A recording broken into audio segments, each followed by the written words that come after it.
এইটার কথা আমি বলছি। সকালে ঘুম থেকে ওঠার পরে আপনি যদি বলেন আলহামদুলিল্লাহিল্লাযী ইয়াহইয়ানা বা'দামা আমাতানা ওয়া ইলাইহিন নুশুর, আপনি বললেন সারা রাত্রি আপনি নাপাক অবস্থায় ছিলেন না পাক অবস্থায় ছিলেন সেটা দেখার কোনো বিষয় না। আপনি রাতে ঘুমিয়ে থেকেও সারা রাত্রি তাহাজ্জুদ পড়েও যতটা সওয়াব তিনি পেয়েছেন, আর আপনি ঘুমিয়ে থাকার পরেও শুধু এই বাক্যটা বলার জন্য আপনি সারা রাত্রি তাহাজ্জুদ পড়ার ব্যক্তির সওয়াব আপনি আপনার আমলনামায় নিয়ে গেলেন। এটার একটা কারণ আছে। সে কারণটা কি? আপনি যখন ঘুমিয়ে পড়ছেন, ঘুমাবেন, এই ঘুমানোর আগে আপনি পড়েছেন সূরাতুল ইখলাস, আপনি পড়েছেন সূরাতুল কাফিরুন, আপনি পড়েছেন সূরাতুল আর-রাহমান, আপনি পড়েছেন সূরাতুল ইয়াসিন। এখানে একটি কথা আছে। কথা হলো, যারা ইয়াসিনও মুখস্থ করে নাই, আর-রাহমানও মুখস্থ করে নাই, কাফিরও মুখস্থ করে নাই, ইখলাসও মুখস্থ করে নাই, কোনো কিছুই মুখস্থ করে নাই, সে শুধু কি করেছে? সুন্দরভাবে নামাজের ন্যায় যে অজু, এই সুন্দরভাবে অজু করে রাসূলের পদ্ধতিতে অজু করে বিছনায় ঢুকেছে। ঢোকার পরে এরপরে বিসমিল্লাহ এই শব্দটা ব্যবহার করে বালিশের সাথে মাথা লাগিয়েছে।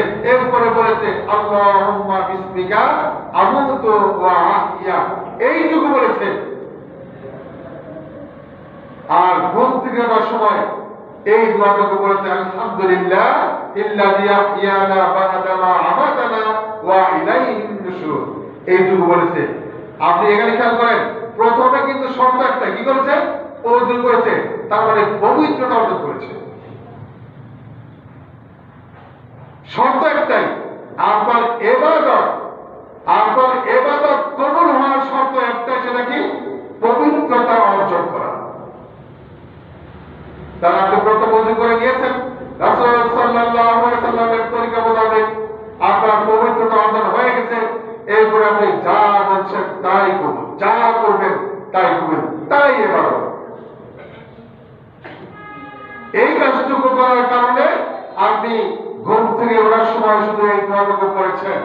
আর একটা ব্যক্তি ওযু করেছে, সেও দোয়া করেছে, সারা রাত জেগে আল্লাহ তাআলার ইবাদত করেছে, গুণগান করেছে, কোরআন তেলাওয়াত করেছে, তাহাজ্জুদ করেছে, আর আপনি শুধু ওই কাজের উপরে ঘুমিয়ে পড়েছেন। ওনার সমপরিমাণ আপনি সক্ষম করেছেন। এই জন্য পবিত্রতা অবলম্বনকারীকে আল্লাহ ভালোবাসে। কেন ভালোবাসেন? ইনশাআল্লাহ পরবর্তীতে আসতেছে। পবিত্রতা হচ্ছে ঈমানের একটা অংশ বলেছে। অংশ বলতে যদি অঙ্গ বলে ওটাও যেরকম, অংশ বলেছেন ওটাও সেরকম। আর তাহারাতুন শব্দের অর্থ দাঁড়িয়েছে পবিত্রতা। তাহলে পবিত্র কি? পবিত্রতা হচ্ছে ঈমানের একটা অংশ। আপনার শরীরের হাতের এরকম একটা অংশ, পা এরকম একটা অংশ। এই পবিত্রতা হচ্ছে আপনার ঈমান, যে বিশ্বাস থাকলে আপনি মুমিন, সেই বিশ্বাসের, সেই ঈমানের একটা অংশ হচ্ছে পবিত্রতা। পরিষ্কার পরিচ্ছন্নতা বা পবিত্রতা ইবাদতের জন্য অতীব জরুরি বিষয়। আপনি যখনই মনে করবেন আমি যাই বলি না কেন ওটা যেন ইবাদত হিসাবে আল্লাহ তাআলার কাছে কবুল হয়, গ্রহণযোগ্য হয়, তাহলে আপনাকে কি করতে হবে? তাহলে আপনাকে অবশ্যই পবিত্রতা অর্জন করতে হবে। কেননা সালাত পড়া পূর্ব শর্ত হচ্ছে পবিত্রতা। আপনি যখন সালাত করবেন, কোরআন তেলাওয়াত করবেন, আপনার এর পূর্বে যে কাজটা, সেই কাজটা হচ্ছে পবিত্রতা অর্জন করা। পবিত্রতা অর্জন পবিত্রতা লাভ করবেন, পবিত্রতা অর্জন করবেন, এরপরে কোরআন তেলাওয়াত করবেন। পরিষ্কার পরিচ্ছন্নতা, পাক শাক, যদি আপনার শরীরটা পাক পবিত্র থাকে তাহলে আপনার দেহ মন সব ভালো থাকবে।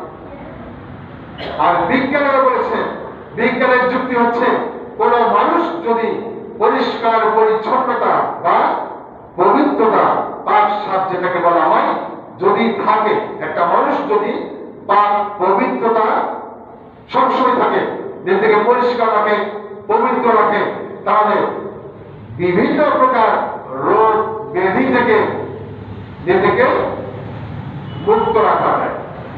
এটা বিজ্ঞানের যুক্তি যে একটা মানুষ যদি পরিষ্কার পরিচ্ছন্নতা অবলম্বন করে, নিজেকে পাক পাক পবিত্র রাখে, তাহলে কোন প্রকার রোগ তাকে পাকড়া করতে পারবে না। এই কথা বুঝিয়েছেন। এজন্য সর্বদিক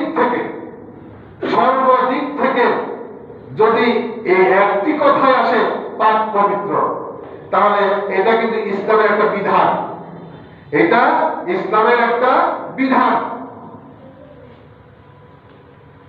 তাহলে এই বিধানটা শুধু আমার আপনার জন্য না, হিন্দুরা পাক থাকে, হিন্দুরা পাক পবিত্র অবলম্বন করে, তবে তাদের পাক পবিত্র তা এটা ইসলামের কোনো বিধান নয়, এটা তাদের তৈরি করা বিধান, যার দরুন তাদের ওই বিধানটা, তাদের ওই পাক পবিত্রতা ওটা আল্লাহ তাআলার কাছে গ্রহণযোগ্য নয়।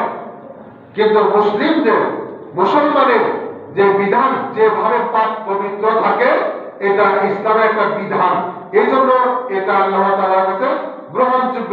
আর এই গ্রহণযোগ্যতাই প্রমাণ করে